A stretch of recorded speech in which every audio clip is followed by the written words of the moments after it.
Meus queridos irmãos, estou chegando nas vossas casas hoje com tanta alegria, com profunda emoção, mas sobretudo com a convicção de ser um instrumento nas mãos de Deus para que cada um de nós tenha um maior e perfeito conhecimento não só das verdades divinas, mas também do gesto e do jeito com o qual Deus acompanha constantemente a nossa vida, seja quando temos um sorriso nos lábios, como também quando sopram os ventos contrários.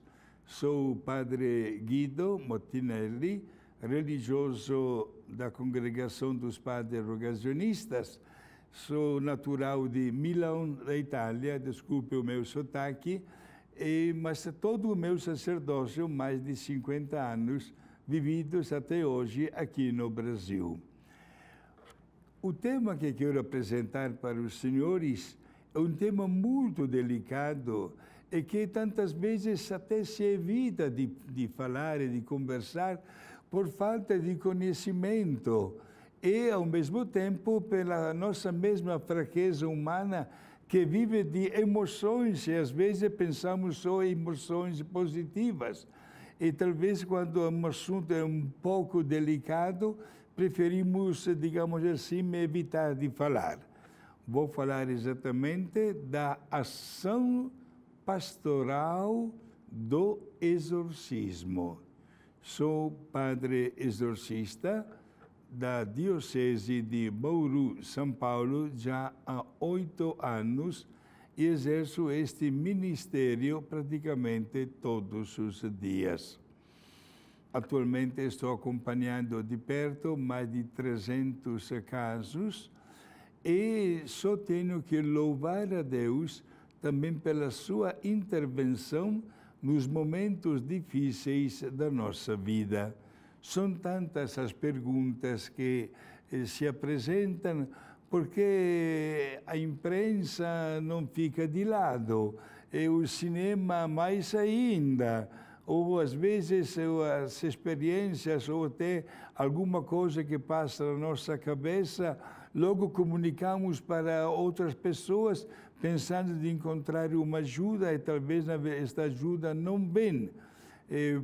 Porque não tem um fundo, digamos assim, profundo, que possa nos ajudar a solucionar os nossos problemas e a responder também aos nossos anseios. O que é um exorcismo? É uma ação baseada na oração e numa ordem específica do ministro de Deus, que por natureza é o bispo. E o bispo tem o poder de delegar um padre ou mais padres dentro da sua diocese, como é no meu caso, para atuar, diante do qual o poder de Deus faz com que possa não somente prevalecer ou vencer, mas produzir o grande efeito do afastamento do autor do mal dentro do corpo de uma pessoa. No corpo, nunca na alma. E aí nasce na primeira pergunta, mas padre, o demônio pode entrar no corpo de uma pessoa? Como é que se explica a presença dele na nossa vida? Há uma explicação. O demônio alimenta um profundo ódio contra Deus, mas não podendo fazer nada contra Deus, se descarrega contra a pessoa humana feita à imagem e semelhança de Deus. Interessante, na primeira página da Bíblia, quando nós notamos a ação que Deus fez, criando, em primeiro lugar, o mundo inteiro, e no final, criando a sua obra-prima, que é a pessoa humana. Quando Deus cria os demais seres, os animais, as plantas, a água, o sol, etc., a frase que está escrita na Bíblia é: Deus disse, faça-se. como se fosse uma força passiva. Façam-se o céu, a terra, os animais que voam, que vivem na terra, que vivem nas águas, façam-se. Quando, porém, se tratou de criar a pessoa humana, Deus não disse faça-se, mas disse façamos, para deixar bem claro que a pessoa humana tem dentro de si algo de Deus. E sabemos que este algo é fundamental para poder entender a estrutura da nossa vida e, sobretudo, o valor de sermos pessoas, instrumentos diretos nas mãos de Deus para operar aquele bem que nunca nos será tirado. Como é importante a sequência dos nossos programas no projeto da Global de 2033, que nos ajudam a compreender tantos temas específicos, um mais profundo do que o outro, e, sobretudo, a dar para Deus uma resposta tão valiosa que tem como finalidade um crescimento na nossa vida cristã. Agradeço, inclusive, a diretoria deste projeto Global 2033 pelo convite que me fizeram a respeito de um tema tanto delicado, talvez até um pouco difícil, mas que se transformou já nestes últimos 8 anos na minha vida de sacerdote como o pão de cada dia. Inclusive, há pouco tempo fui convidado e fui pelo Vaticano para dar esta palestra para 700 exorcistas de 43 países do mundo, reunidos no Vaticano, para atualizar este ministério e torná-lo cada vez mais prático na luta de vencer o mal e, sobretudo, o autor do mal. Então, o demônio pertence à nossa vida de uma maneira insidiosa. Ele não gosta da nossa amizade com Deus. Nós sabemos que desde a criação do primeiro homem, a presença de Deus foi marcante, mas foi também marcante a presença do demônio. Se vocês comerem deste fruto, isto é, se vocês fizerem isso, vocês serão como Deus. Isto é, vocês subirão de grau, vocês serão diferentes. E aí nasce o motivo da aspiração da pessoa humana de ocupar um lugar que não lhe pertence. Infelizmente, Adão e Eva desobedeceram, mereceram aquele castigo diante do qual entraram no mundo problemas, a mesma morte, que é a recompensa do nosso pecado, a infelicidade, e nasceu também dentro de nós uma distância com Deus.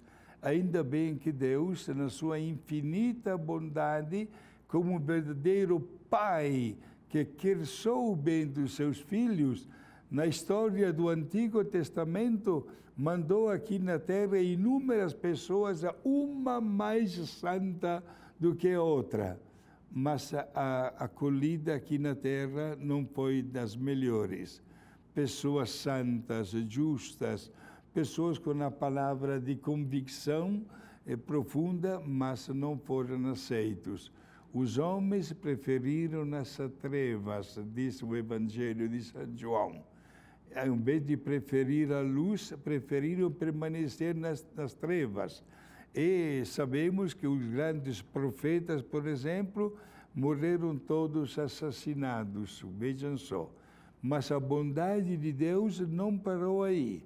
Mesmo diante desta rejeição da pessoa humana, Deus, na sua infinita bondade, realizou uma obra-prima, fazendo com que o seu Filho divino aceitasse a natureza humana, se tornasse homem como nós, menos o pecado, e viesse para restabelecer o equilíbrio aqui na Terra. a chegada do nosso Salvador Jesus, porém, não foi diferente da chegada dos antigos profetas.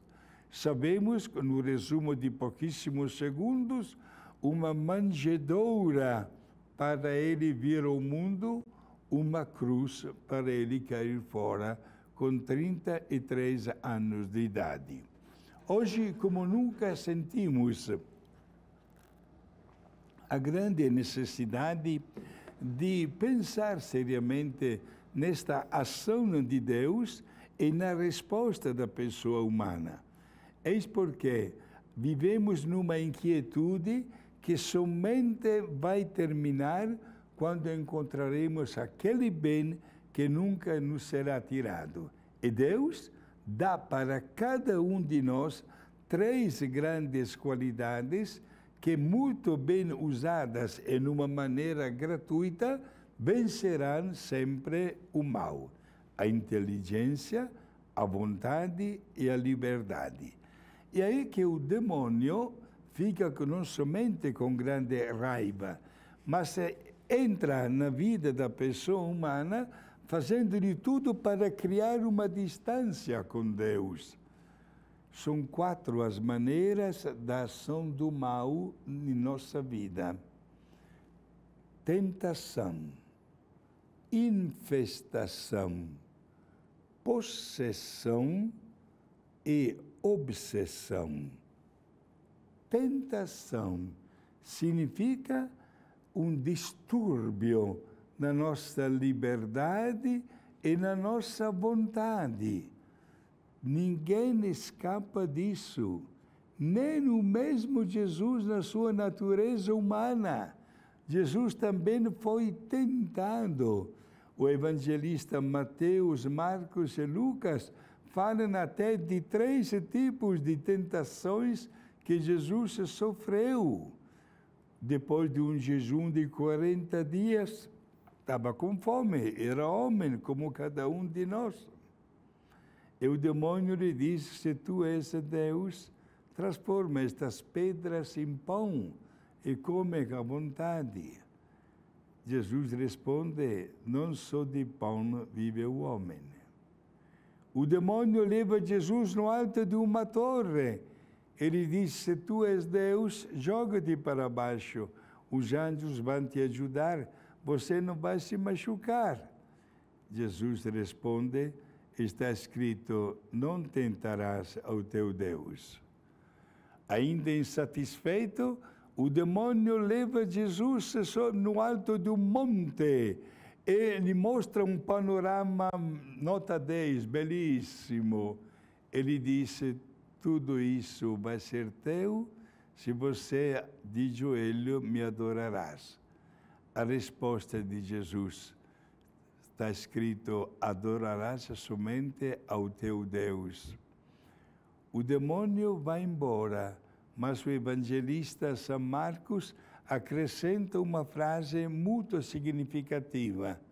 O demônio foi embora para voltar no tempo oportuno, para deixar bem claro que a luta contra o mal não se vence de um momento para o outro.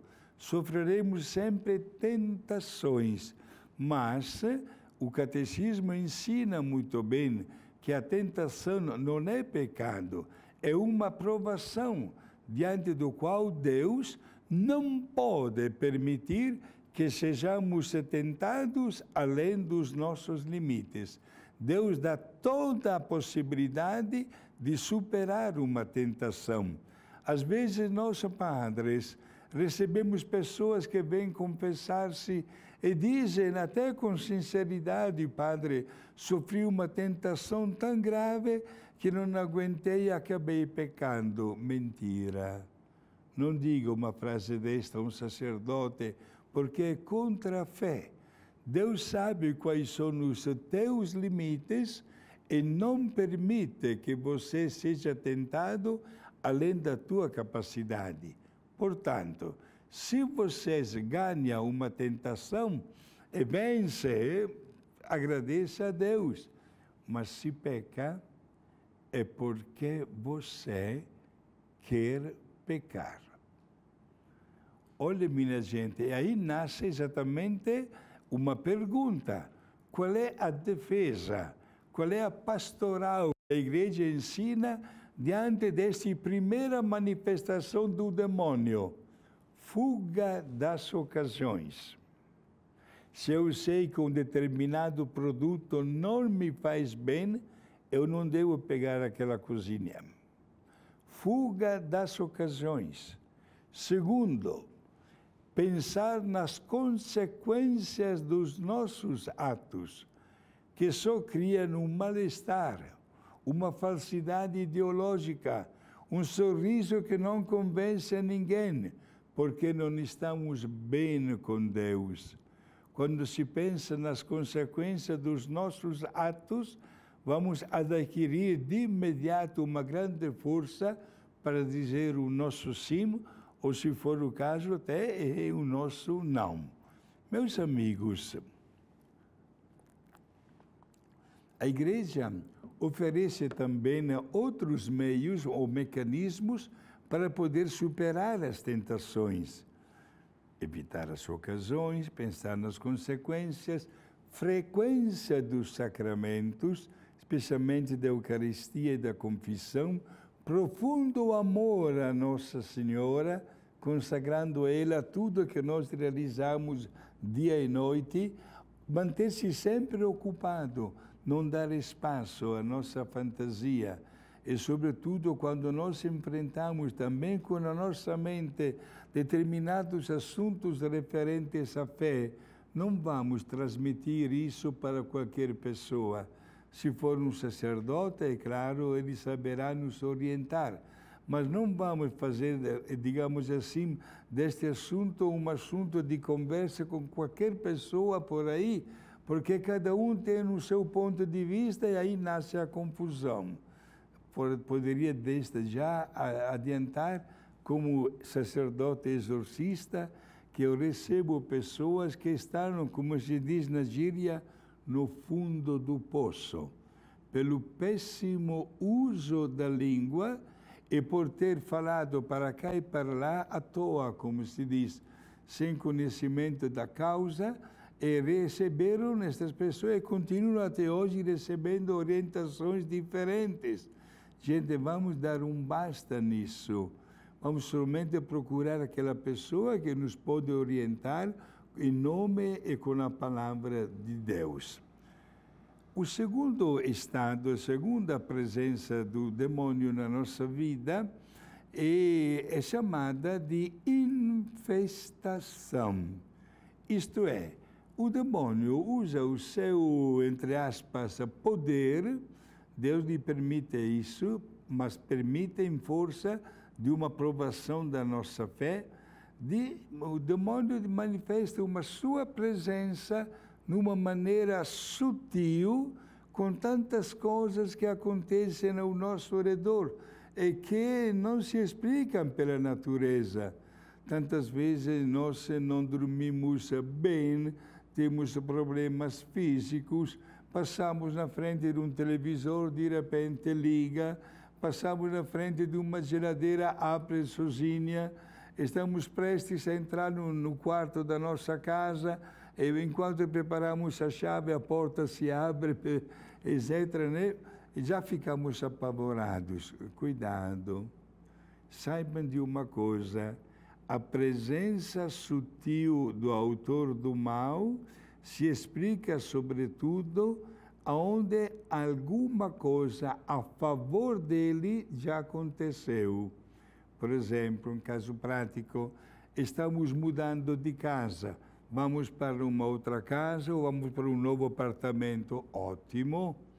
Vamos pensar num sacerdote que possa dar uma bênção no novo apartamento ou naquela casa, mesmo que já aquela casa foi construída dezenas e dezenas de anos atrás.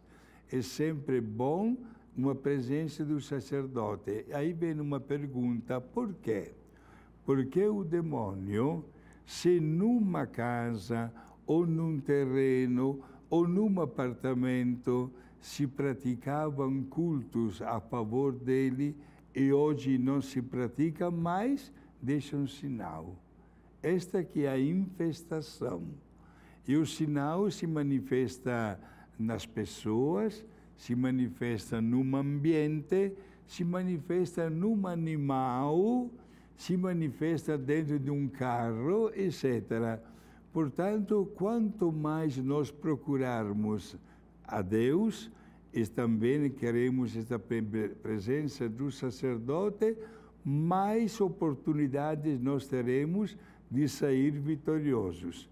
Na nossa casa, não falte nunca um pouco de água benta, um pouco de sal exorcizado pelo sacerdote, um quadro de Nossa Senhora dos Santos.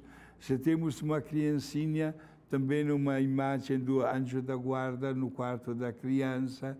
Que na nossa casa não falte um momento de oração diária com toda a família. Sejamos pessoas capazes de entender que o poder da oração supera qualquer tentação.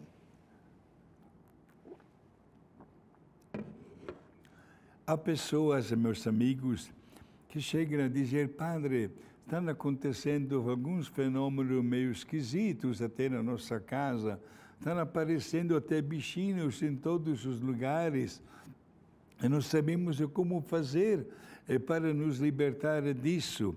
Padre, o que significa tudo isso? Olha, vou dizer uma coisa. A ação do demônio dura por muito tempo.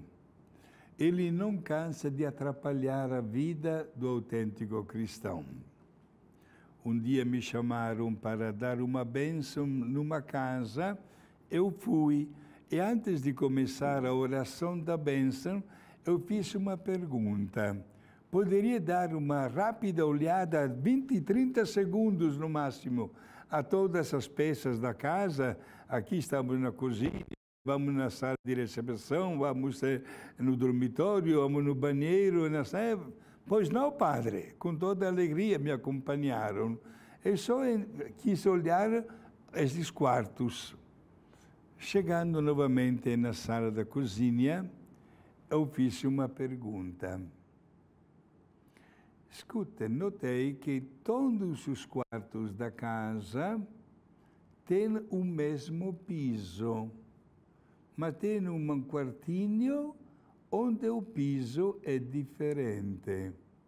Por quê? A resposta imediata foi a seguinte: Padre, quando nós viemos morar aqui, não tinha nem o piso, era só cimento naquele quartinho. Falei, procurem escavar aí. E só escavando menos de meio metro apareceu cada coisa. Cabelos, facas, garrafas de pinga, Bíblia também, roupa, porque aí morava alguém que gostava da presença do autor do mal. Este alguém mudou de casa, mas deixou o sinal. E o demônio continua a sua ação. E aí esta família que tirou tudo, logo me perguntou: Padre, nós temos um sítio, podemos levar neste saco aqui, colocar tudo isso e enterrar lá no sítio? Não, respondi. O primeiro caminhão do lixo que passa na vossa casa, entreguem aí, vai para o lixo. Mas, padre, estamos com um pouco de medo. Não. A graça de Deus triunfa sobre o mal. Saibam disso. Quando Deus nota a nossa boa vontade, o mal vai ficar de lado. E devemos sempre renovar esta nossa boa vontade de fazer tudo para a maior glória de Deus. Então, alguém poderia logo dizer: Padre, essas manifestações do autor do mal podem atingir, não sei, até o nosso lado de fé, da fé. Sabe como ficamos com medo? Sabe como padre, alguém da minha família está frequentando aquela religião e já ameaçaram que se vai sair daquela religião, vai acontecer isso e aquilo. Não acreditem nisso, meus amigos. Não acreditem. E, sobretudo, saibamos todos nós manifestar logo a fé na íntegra. E vou dizer mais, falo neste momento como sacerdote exorcista. Durante o rito de um exorcismo, há uma pergunta a qual o demônio é obrigado a responder sem poder mentir. E a pergunta é a seguinte: por que está no corpo desta pessoa? 90% das respostas que ele dá é a seguinte: traição do credo, pecado da luxúria, pecado de superstição. Traição do credo significa que o teu estilo de vida não bate com a tua profissão de fé. Eu sou católico, casado pelo padre, na igreja, os meus filhos, como se diz na gíria, tintim por tintim, batizado, primeira Eucaristia, crisma, confessar, mas eu frequento aquele centro ou vou atrás daquela igreja que não é católica, ou gosto e simpatizo para um e para o outro. É aí que o demônio te bate palmas. A traição do credo. Você está sendo uma pessoa hipócrita, desculpe a expressão, falsa, porque não é esta a fé que você professou a partir do teu batismo. E o demônio continua, cuidado com isso, porque especialmente aqui no Brasil, nascem cultos, entre aspas, paralelos, Umbanda, Candomblé, Macumba, Espiritismo, Animismo e outros, como também em toda a América Latina, e será sempre ele, o demônio, a bater palmas. É isso que ele quer, afastarmos-nos da graça de Deus. Cuidado mais ainda, porque é o demônio que fala, o pecado da superstição. Quantas vezes nós acreditamos nos falsos profetas? Está chegando o final do ano, vamos ler à procura daquela pessoa que vai ler a mão para saber o que é que vai acontecer no ano que vem. Vamos, às vezes, gastar até um dinheiro atrás de besteiras que não tem nenhum sentido prático. Superstição significa também transformar até objetos como se fossem deuses. Cuidado, porque não é esta a fé que nós professamos naquele dia quando éramos criancinhas, mas os nossos pais e os nossos padrinhos, interpretando a nossa vontade, assumiram o compromisso de acreditar em Deus e de permanecer nesta fé até o último momento da nossa vida. Por isso, meus amigos, cuidado com esta infestação. Como é importante e belo ver tantas casas onde tem sempre um quadro religioso nos quartos, onde a pessoa que encontra naqueles 10, 15 minutos por dia, toda a família reunida para o momento de oração, quem sabe até a belíssima tradição da reza do terço, todos juntos em família. Como é importante ver que nós chamamos até o sacerdote frequentemente para dar uma bênção, sobretudo se temos uma pessoa idosa ou doente dentro da nossa casa. É uma ação pastoral que afasta cada vez mais a ação do demônio. É aqui que nós temos que fazer agora uma outra profunda reflexão. Primeiro, eu estou vivendo de acordo com a fé que professei a partir do meu batismo? Isto é, estou sendo um cristão autêntico? Ou às vezes simpatizo também para essas manifestações que tem para cá e para lá? Ou tenho uma ideia meio absurda até do nosso credo religioso? Quantas vezes nós sacerdotes daria até, não digo de esboçar um sorriso de compaixão, porém, Mas vejam só, tem caso prático, tem um jogo de futebol e tem pessoas que vêm encomendar a missa para a vitória daquele time. Isso não se faz.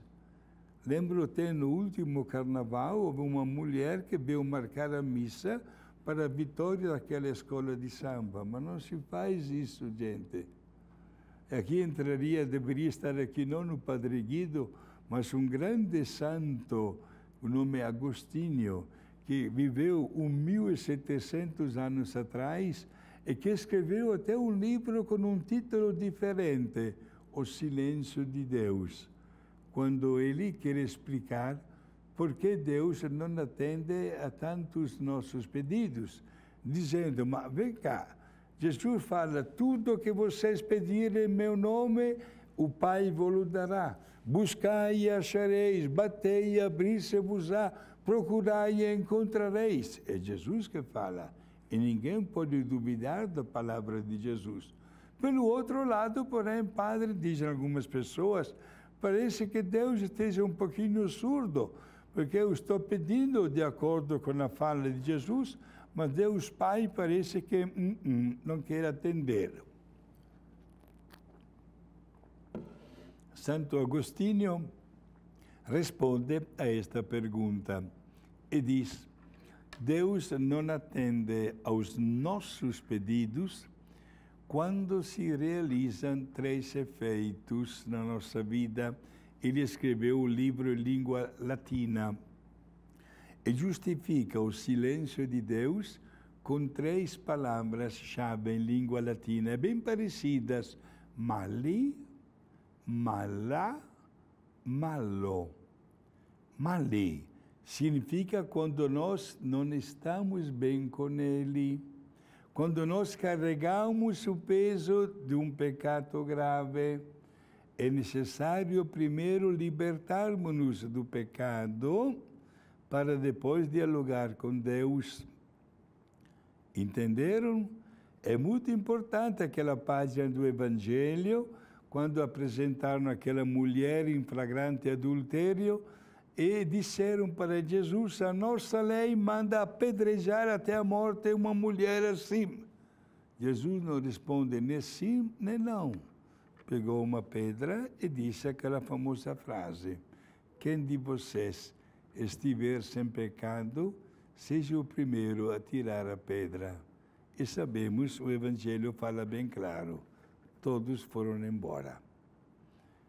Por isso, primeiro gesto, Deus não atende aos nossos pedidos se nós pedimos, digamos assim, em condições que não dá de ser atendidas, porque não estamos bem. Santo Agostinho continua na sua explicação do silêncio de Deus e apresenta a palavra mala. Não tem nada a ver com a nossa mala, mas mala em língua latina significa coisas ruins ou coisas desnecessárias. O meu vizinho falou algo a mais contra mim, eu rogo uma praga, peço a Deus de castigar o meu vizinho. Não, Deus não vai atender este pedido. Não vai. Deus quer que você reze para o seu vizinho, que ame o seu inimigo. A pessoa que pede coisas absurdas. Eu lembro sempre, me lamento que às vezes até na vida acontecem episódios que gostaria que nem imaginar, mas acontecem devido um pouco à fraqueza humana. Lembro sempre aquele domingo, na hora faltavam poucos minutos para começar a Santa Missa, quando chegou uma mulher meio apressada, Padre Guido, dá ainda tempo de marcar uma intenção? Dá? Padre, quero oferecer esta Santa Missa por uma grande graça alcançada. Tá bom? Eu escrevi por uma grande graça alcançada e me veio uma curiosidade, perguntei para aquela senhora, qual é a grande graça que a senhora alcançou, motivo pelo qual está encomendando esta missa? E esta mulher me respondeu, Padre, minha filha conseguiu fazer bem o aborto. Vejam só, mata um bebê e louva a Deus. As coisas mais absurdas. Deus não pode atender a este pedido, é claro. Nunca pedir coisas ruins ou desnecessárias. Deus não vai atender. E Santo Agostinho, na sua grandíssima sabedoria, apresenta também a terceira motivação do silêncio de Deus, com a palavra malo. Isto é, nós pedimos mal. Não sabemos pedir. Ao invés de pedir a Deus que seja feita a sua divina vontade, preferimos que Ele faça a nossa vontade humana.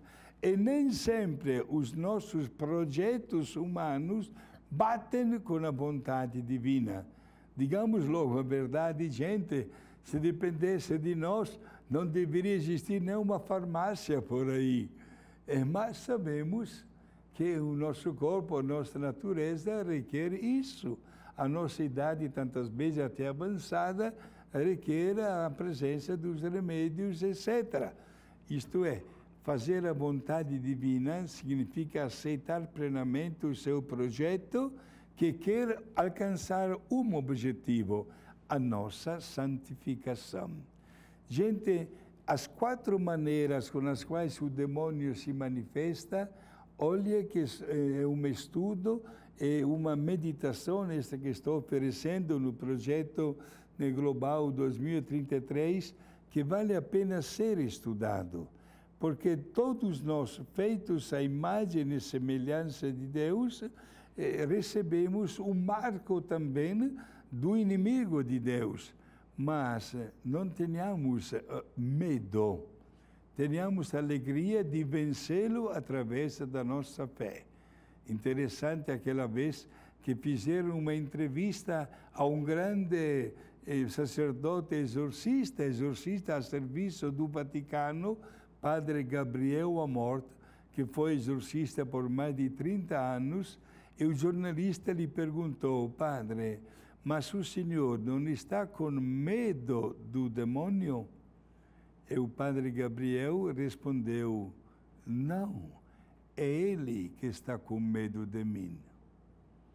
Gente, olha que é uma frase que faz refletir e faz pensar logo a um outro padre que já é santificado pela Igreja, Leopoldo Mandić, um sacerdote religioso capuchino da ex-Iugoslávia, atual Croácia, e que viveu, porém, toda a sua vida na cidade de Pádua, na Itália, a cidade de Santo Antônio. Passava o seu dia atendendo às confissões.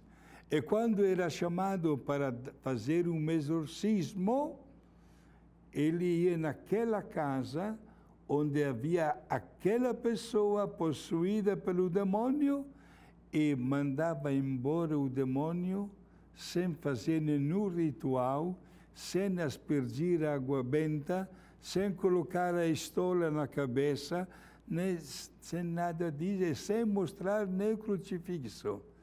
Ele se aproximava da pessoa possuída pelo demônio e dizia em língua italiana 2 palavras bem curtinhas: "Vá via", em português, "cai fora".